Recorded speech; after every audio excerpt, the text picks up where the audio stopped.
What you see over here when you upload out the videos are the basic details. But if you want to add in more information, then you can click on show more right here as well. So over here you can see paid promotion is an option as well. So let's say your video already has a paid promotion, then you might want to check this out to let the audiences know that there is a paid promotion in the video. In my case, I don't have any, so I'm just going to disable that out. Your videos, especially if it is long, then it can be divided into chapters and allowing this. So allow automatic chapter and key moments. If this is checked on, then what happens is that it divides it into chapters automatically right there. Usually I like to leave this on because especially when I have a long video, I don't have time to actually set chapters by my own, then using this is much more better. You can also go around and add in multiple places right here. So it says places mentioned in your video such as restaurant may be displayed in the video description section. So you want to allow that, then you can go around and do that. This makes the video much more let's say much more searchable as well, and much more descriptive. So another thing that you can add in right here are the tags. So let's say you want certain keywords to be associated with your video. Let's say, for example, I'm going to go around say example exercise. So whenever someone searches for this particular keyword, then I want them to actually go around and search my video. Then you can do that over here as well. So you can go around, type in example right here, and I'm going to go around and say basic video edit right here and example video edit right here. So you can see that you can add in the keywords right here. This does not necessarily mean that whenever someone searches for this particular keyword, it'll appear on the top, but they will have better chances of finding it. So you can see that the character limit for the tags are 500 and we've used 66. It is not necessary that you use all 500. You can also use different tools online for generating keywords that you can search, and then you utilize certain keywords for different videos right here.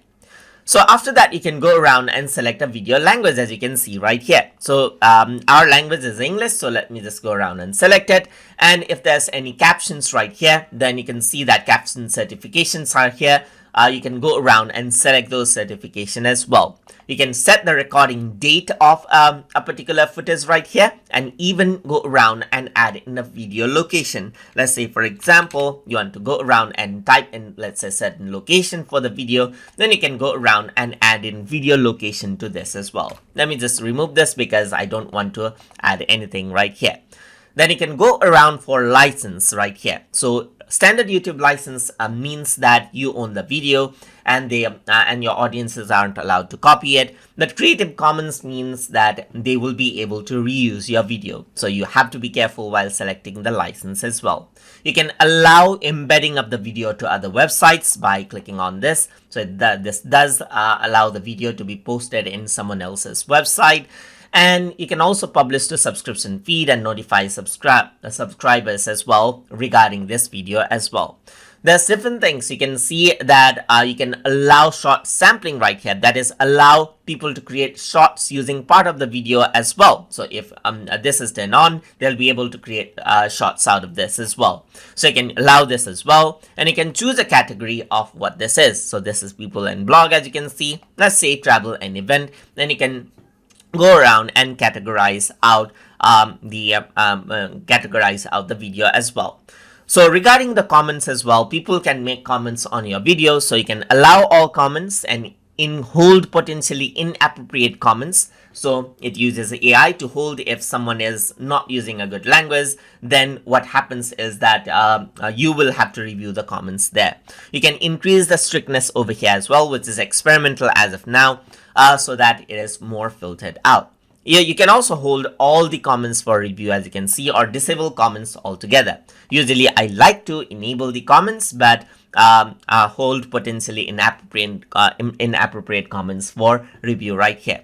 So here it says, so how many viewers like the video as well. So you can disable the like as well. And you can also go around and then sort out the video onto newest or top right here, just like this as well. So you can see that all of these settings can be adjusted in this particular in this particular area right here once you upload out a video. And that is how you can adjust out keywords and other options that you might want to work with whenever you're uploading video in YouTube Studio.